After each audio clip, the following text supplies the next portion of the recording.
अरे पीपी शूट झालंय त्यांचं, अंगात 102 ताप सुद्धा आहे आणि तेजू म्हटली तसं त्यांनी काही खाल्लेलं दिसत नाही, त्यामुळे अशक्तपणाही भरपूर आलेला आहे. मी एक काम करते, मी काही औषधं लिहून देते, ती लगेच त्यांना द्यावी लागतील आणि जर काही फरक नाही पडला तर त्यांना लगेच ॲडमिटही करायला लागेल. झालं समाधान तुझं? आता तरी विश्वास बसला ना? सूर्य आर मनातला राग, मनातली आडी माणसाच्या जीवावर बेतू द्यायची नसती. हे काय आता मी तुला सांगायला पाहिजे का? ठीक आहे, डॅडीसाठी खायला पण जा. चल तुळजा, तू औषधं लिहून दे, मी आणतो. जावई बापू,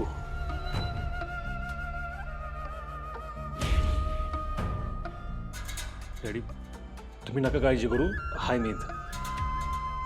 जावई बापू, हवं तर आम्ही केलेल्या गुन्ह्याची आम्हाला शिक्षा द्या, पण तुमच्या माफीपासून आम्हाला लांब ठेवू नका हो. घराला नुसत्या 4 भिंती असून काय उपयोगी? या घरात जीव भरणाऱ्या माणसांची गरज आहे इथं. आम्ही तुम्हाला वचन देतो, आम्ही जी चूक केली ती यापुढे कधीच करणार नाही. पण ह्या वयात आमच्यावर हा एकटेपणा लादू नका. जावई बापू, नाही हो या घरात मन रमत. घरातली लक्ष्मीच घरात नसेल, त्या घराला घर कसं म्हणायचं? नका त्यांना आमच्यापासून दूर करू. हो डॅडी, आत्ते त्यांच्या मर्जीने इथं आलेत आणि त्यांना इथनं घेऊन जाणार मी कोण आहे तवळ? हे बघा, तुम्हाला बरं वाटणं हे सगळ्यात जास्त महत्वाचं आहे आत्ता. तुम्ही बाकीचा विचार नका करत बसू, तुम्ही आराम करा, मी औषधं घेऊन येतो.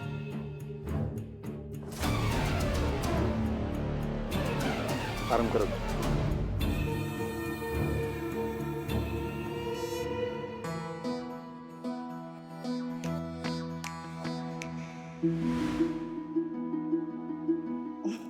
हे शोधत होतो.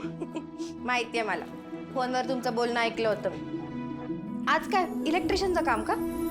होय, पंप दुरुस्तीचं काम आहे. त्या राग्याच्या शेतावर त्याचा विहिरीवरचा पंप आहे ना, तो बंद पडलाय, ते दुरुस्त करायचं आहे. हे असा गेलो ना, असा आलो बघ.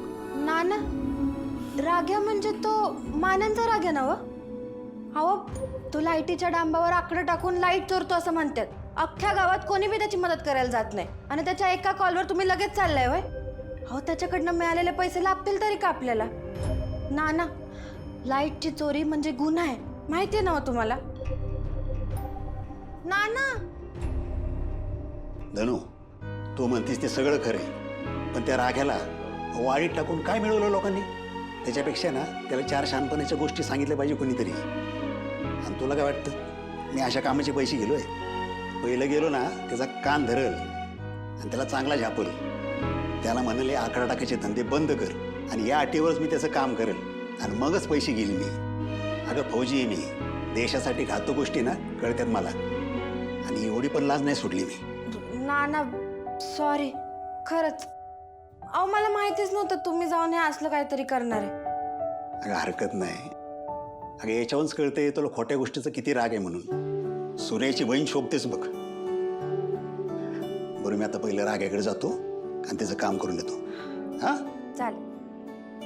अगं धनू, तू तुझ्या कामाचं बघत होतीस ना, त्याचं काय झालं? अगं काळजी करू नकोस आणि नाराज होऊ नकोस. होईल काहीतरी, निघेल काहीतरी मार्ग. नाही नाही, तसं नाही. 2 पार्ट टाइम कामं मिळाली होती मला. अरे मग बेसच आहे की. अरे वा, मग काय झालं? अहो, पण त्यांना इंग्रजी बोलणारी माणसंच पाहिजे. हीच पहिली अट घातली माझ्यासमोर. म्हणजे विषय संपला. नाना, अगं नाराज होऊ नकोस, निघेल काहीतरी मार्ग. चल येतो मी. माहित का, भारतात राहतात आणि इंग्रजीच बोलणारी माणसं हवेत असं म्हणतात. असं असतं व्हय कुठे? जाऊ दे, बाहेर काय नोकऱ्यांची कमी आहे व्हय? मी बी बघेनच काहीतरी. थोडं नाही बजा, आता नाही जात आम्हाला. मला कहो, थोडं खावा की. तुम्ही काय खाल्लंच नाही, पोटात अन्नच नाही गेलं तर ताकद कशी येणार सांगा बरं? आणि औषधाचा तरी परिणाम कसा होईल? आई एक मिनिट.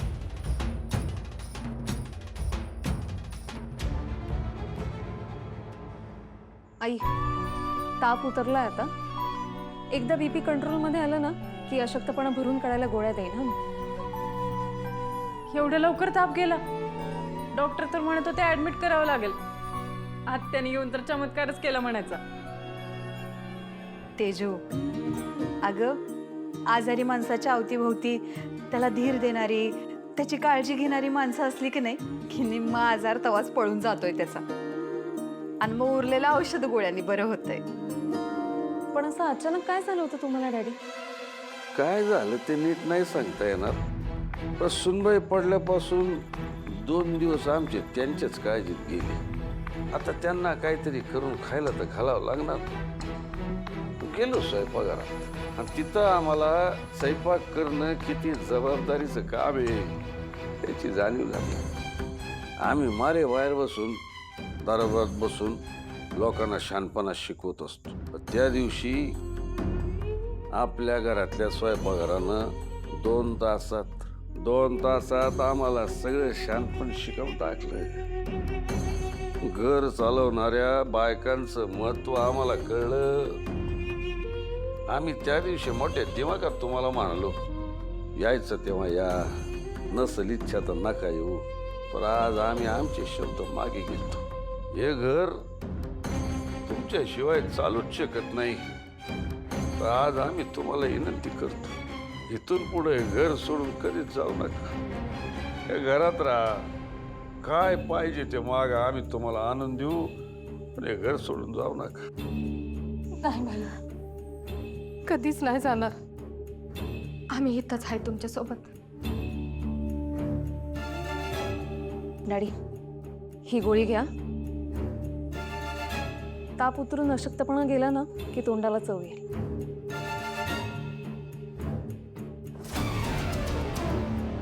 आत्या त्यांना आराम करू दे, आपण बाहेर बसूया.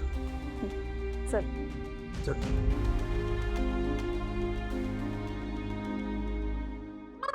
पुढे खड्डा बघ, खड्डा बघ, पुढे खड्डा. किती वेळा सांगितलं खड्ड्यातून घालत जाऊ नकोस म्हणून. मी एक खड्डा चुकवायला गेलो की दुसरा खड्डा समोर आला. सॉरी. बरं आता चल लवकर, मला आधीच उशीर झालाय. हा. चल. काय झालं? अरे माझी सायकल बिंगरी पंक्चर झाली. आधीच लय उशीर झालाय. मला लेक्चर अजिबात चुकवायचं नाही. आता काय करायचं पुढे?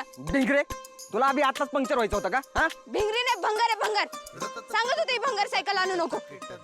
मी एक काम करते, हे समोरच्या एसटी स्टँड वर एसटी पकडते आणि जाते. तू तुझी भंगार सायकल नीट कर आणि नेले. नाही मागे मागे आग थांब.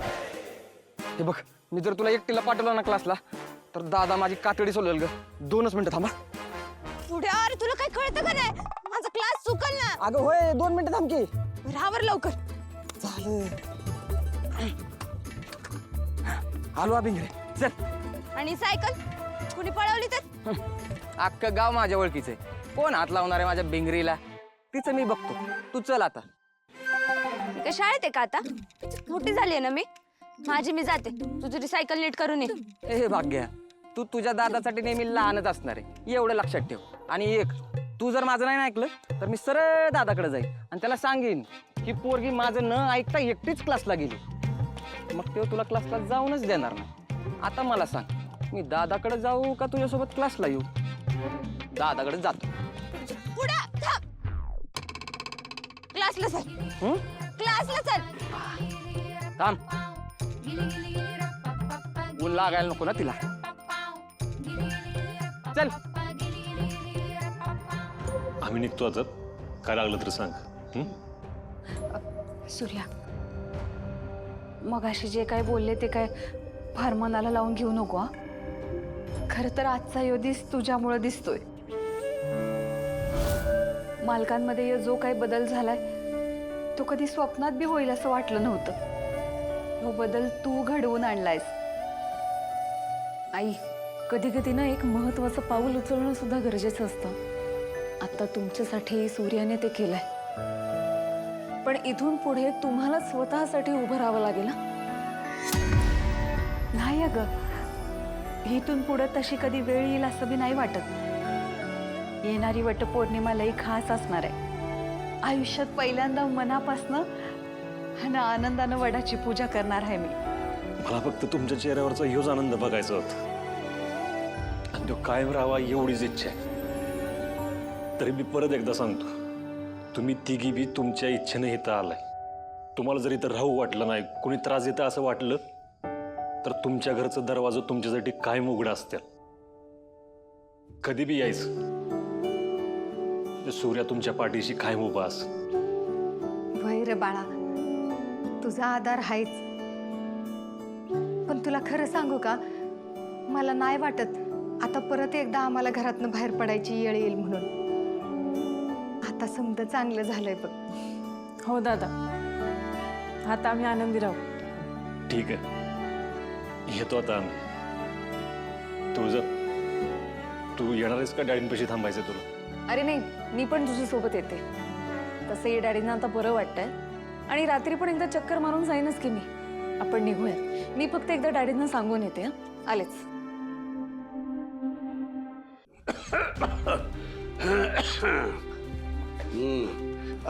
डॅडी डॅडी पाणी देऊ का? तुम्हाला बरं वाटतंय का? नाही तर कुणाला तरी बोलवतो. ए छत्री, सगळं कुठे आहे? बाहेर हॉलमध्ये आहेत.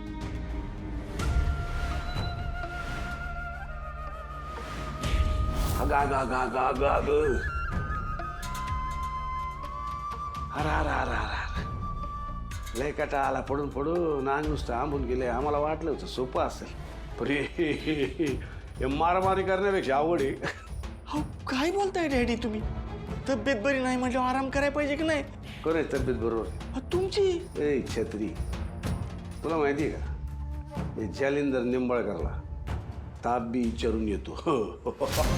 काय बरं, आता तू बी फसलाच म्हणल्यावर अभिनयाची गोळी कामाला आले म्हणायची. अभिनय? मग तुला काय खरं वाटलं काय? कसे पैशाची गोळी झाली ना, ताप बी चढवता येतो आणि ब्लड प्रेशर बी वाढवता येतं. डॅडी, जे सगळं नाटक होतं. जालिंदर निंबाळकर असा डाव टाकतो ना, एकाच चालीत सगळी प्यादी बाद. डॅडी,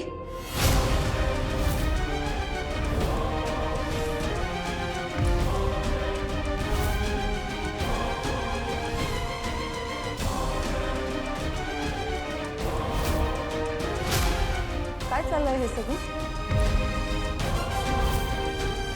हो, आत्ता कुठे तुम्हाला बरं वाटत नाही तर लगेच उठून उभे राहिलात तुम्ही.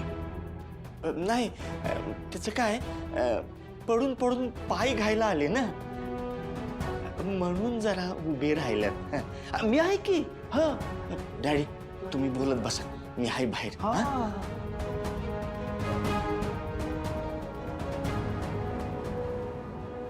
या जाऊ बापू, या. जात होतो म्हणून म्हणलं गाठ घेऊन यावं. काय काळजी करू नका, आमच्या लक्ष्मी आता घरी परत आल्या. आम्ही आता ठणठणीत बरे होतो का नाही बघा. डॅडी, या सगळ्या त्यांच्या इच्छेनं इथं आलेत. कारण किती काय झालं ना तर या घरासाठी, इथल्या माणसांसाठी त्यांचा जीव तुटतो. म्हणून मी बी काय बोललो नाही त्यांना. पण तुम्ही असं समजू नका की हे सगळं मी विसरून गेलोय. आता या घरात त्यांना परत त्रास होणार नाही याची आशा करतो. माझ्या आत्यांना आणि माझ्या बहिणीला आत्ता इथं सोडतो. पण एक गोष्ट कायम लक्षात ठेवा, माझी नजर तुमच्यावर कायम असेल. तर परत त्यांना इथून घेऊन जाण्यासाठी मला परत इथे यायला लावून नका. येतो.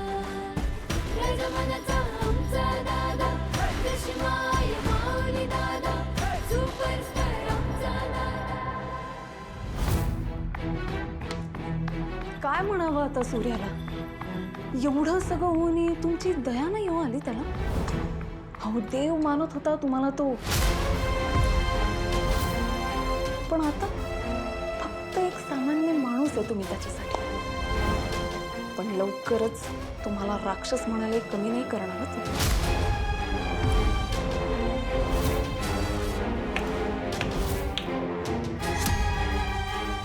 माझा उलटा प्रवास आता सुरू झालाय डॅडी.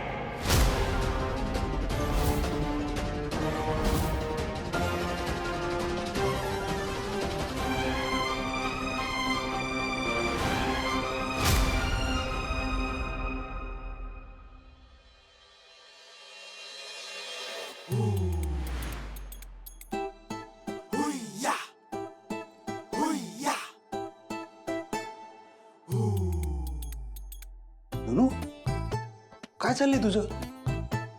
नीट जेवलीस का तू? ना अहो मी जेवले, भरपूर जेवले आणि आता ह्यातलं पण ना भरपूर खाते. ते काय आहे ना, उद्या वटपौर्णिमा आहे ना व माझा उपवास असणार, म्हणून उद्याच्या पोटाची तयारी आजच करून घेते. अगं धनू, अगं तुला कोणी सांगितलं आज जास्त खाल्लं की उद्या भूक लागणार नाही म्हणून? हे बघ, हे सगळं खात बसशील ना तर रातभर पोट दुखल तुझं. तेव्हा एक काम कर, तू उद्या आहे ना रिकामे पोटी उपास नको करू, वाटलं तर फळ खात जा जरा. नाही नाही नाही नाही नाही, अजिबात नाही. उद्याचा उपवास मला रिकामा पोटी एकदम कडकच करायचंय. त्यामुळे आता मी हे समज खाऊन टाकते, म्हणजे कसं उद्याच्या भुकेचा विषयच संपला.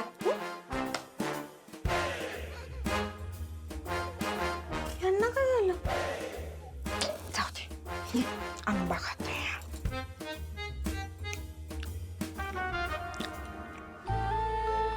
धनु, अगं हे काय करतेस? अगं आत्ता तर जेवलेस ना. हे बघ, तुला जर उद्याचा उपवास होत नसेल ना तर नको करू. का बरं? हे बघा, मला माहिती आहे आपलं लग्न झालं असलं तरी आपल्यात नवरा बायकोसारखं काय बी नाही. तुम्ही मला तुमची बायको मानत नाही, पण माझं तसं नाही. मी लग्नात जे जे विधी केले, जी जी वचनं दिली आहेत ती मनापासून दिली. त्यामुळे मला त्याचं पावित्र्य जपायचं. तेव्हा ब्राह्मणांच्या साक्षीनं आपण विधी करत एकमेकांना नवरा बायको मानले. मी मनापासून तुम्हाला माझा नवरा मानले. त्यामुळे हा नात्यात माझ्याकडनं तरी मी कसलीच कसर ठेवणार नाही. हा आता पुढं काय होईल काय नाही हे समजा देवी आईच्या हातात आहे. पण जी वटसावित्रीची पूजा सवाष्णींनी मनापासून करायची असते ती मी करणारच.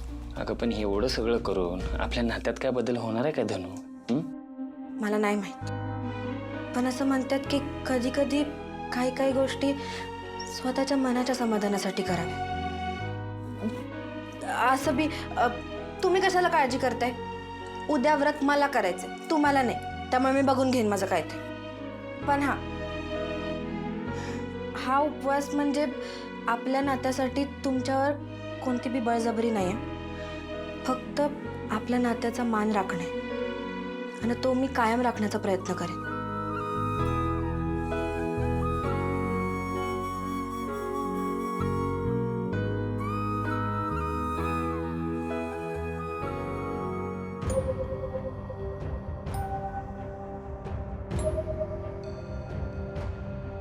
तुळजा, तुळजा, कसल्या टेन्शन मध्येस? उद्या वटपौर्णिमा आहे ना, त्याचंच टेन्शन आलंय मला. वटपौर्णिमेचं कसलं टेन्शन? मी ना उद्या पहिल्यांदाच वडाची पूजा करणार आहे. माझ्यावर ना विश्वास ठेव. मला ना तू 7ही जन्म हवायस रे. पण काय? हे बघ, तू गैरसमज नको हा करून घेऊस. मी ना तुझ्यासाठी सगळं करायला तयार आहे, पण तुळजा, काय नक्की काय अडचण आहे सांग मला, व्यवस्थित सांग. मला उपवास नाही धरवत. काय? हो रे, मी ना आजपर्यंत खूप प्रयत्न केला. माझा ना हा लहानपणापासूनचाच प्रॉब्लेम आहे. मी बऱ्याचदा उपवास धरण्याचा प्रयत्न केलाय, म्हणजे अगदी हरतालिका, श्रावण सोमवार, नागपंचमी, आषाढी एकादशी, पण कधीच सक्सेसफुल नाही झाला रे. मी मधनच काहीतरी खाऊन बसते. अगं पण असं कसं? हे उपवास लय महत्वाचा असतो. तुला काय बी करून हे उपवास धरावाच लागेल. सूर्या, उपवास धरायला काही नाहीये, पण जर तो पूर्ण झाला नाही तर? आता तो पूर्ण कसा करायचा ते तुझ्यावर आहे. बघ, तुला मी 7 जन्मासाठी पाहिजे असेल ना, आणि तुझं माझ्यावर खरंच प्रेम असेल तर तुला यो उपवास धरावाच लागेल आणि ते पूर्ण करावाच लागेल. काय, हे उपवास माझ्या आयुष्याशी, आपल्या संसाराशी जोडला गेलाय. त्यामुळे तू आता कसा धरायचा कसा करायचा ते तुझ्यावर. मी झोपतो जरा, झोप आली मला खूप. बरं. ऐक